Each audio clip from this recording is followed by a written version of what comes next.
تفصیل میں اس قصے کو نہیں سنا سکا کہ میرے جذبات میرے اوپر غالب آ جاتے ہیں، میرے الفاظ بکھر جاتے ہیں، ٹوٹ جاتے ہیں، میرا بند ٹوٹ جاتا ہے۔ لیکن اس کی متھ کیا ہے؟ یہ کیوں ہوا؟ یہ کیوں ہوا؟ یہ اس لیے نہیں ہوا کہ 10 دن رو پیٹ کے تم چھٹی کرو، اس لیے نہیں ہوا۔ ایک سبق ہے، ایک پیغام ہے کہ اللہ کو راضی کرنے کے لیے اتنی بازی لگانی پڑے تو لگاؤ۔ بھوکے پیاسے، کہ گرمی کے روزے آتے ہیں 12 گھنٹے پیاس میں آدمی تڑپ کے رہ جاتا ہے۔ تمہیں خبر ہے میرے نبی کی اولاد 72 گھنٹے پیاسے،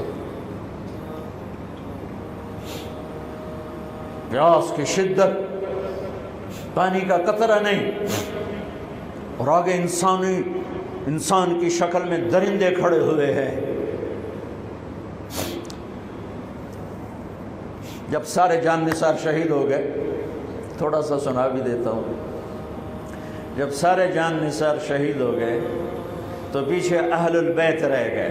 اہل البیت، سب سے پہلے شہید کا نام بتاتا ہوں، مسلم بن اوسج، جو امام صاحب کے، امام علی مقام کے قافلے میں جو پہلے شہید ہیں، مسلم بن اوسج۔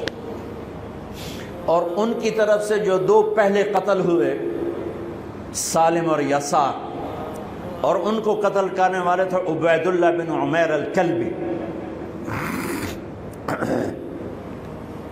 ایک ابن زیاد کا غلام تھا، ایک ربیعہ بن زیاد کا غلام تھا۔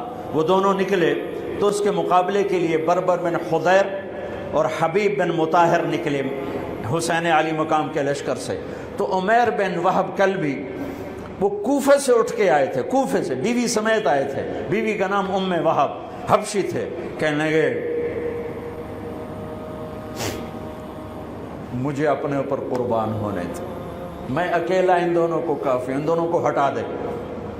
اور ننگے بدن تھے، ننگے بدن، جسم پہ کچھ نہیں۔ کہا میں تو مرنے ہوں، میں کیوں زیرہ پاما جو میں جیونا ہے، میں تو مرنا ہے۔ ننگے بدن تھے۔ تو ان کی بیوی نے کہا ان کو جانے دیں، ہم دونوں نے آپ پر قربان ہونے کی نیت کی ہوئی۔ ہم نے کہا اچھا اللہ تجھے جزا خیر دے، جاؤ۔ تو اس اکیلے نے دونوں کم بختوں کو جہنم میں پہنچا دیا، سالم اور یسار۔ تو ان میں سے ایک آدمی بولا یہ مرنے آئے ہیں، اگر اکیلے لڑو گے تم سب کو مار دیں گے، اور تسی تو جیون دے طلبگار ہو، مرن دے طلبگار ہیں، مرن والے نو مارنا کوئی سوکھا کام ہوندا ہے۔ وہ ان پر کٹھے حملہ کرو۔ پھر حملہ عام ہوا تو پہلے شہید ادھر سے مسلم بن اوسج، جب وہ گر رہے تھے تو کہہ رہے تھے حسین کی حفاظت کرنا جب تک سانسوں میں سانس باقی۔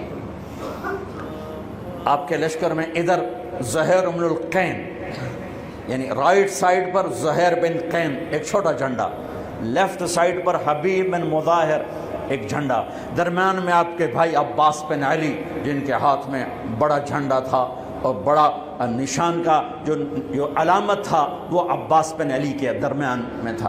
32 گھوڑ سوار تھے اور 40 پیدل تھے۔ جب انہوں نے پہلا حملہ کیا تو 32 نے 3000 کا منہ پیچھے کر دیا۔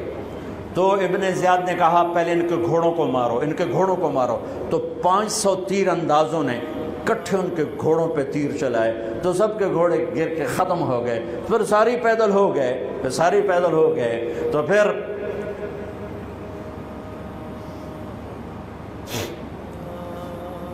میں اٹک جاتا ہوں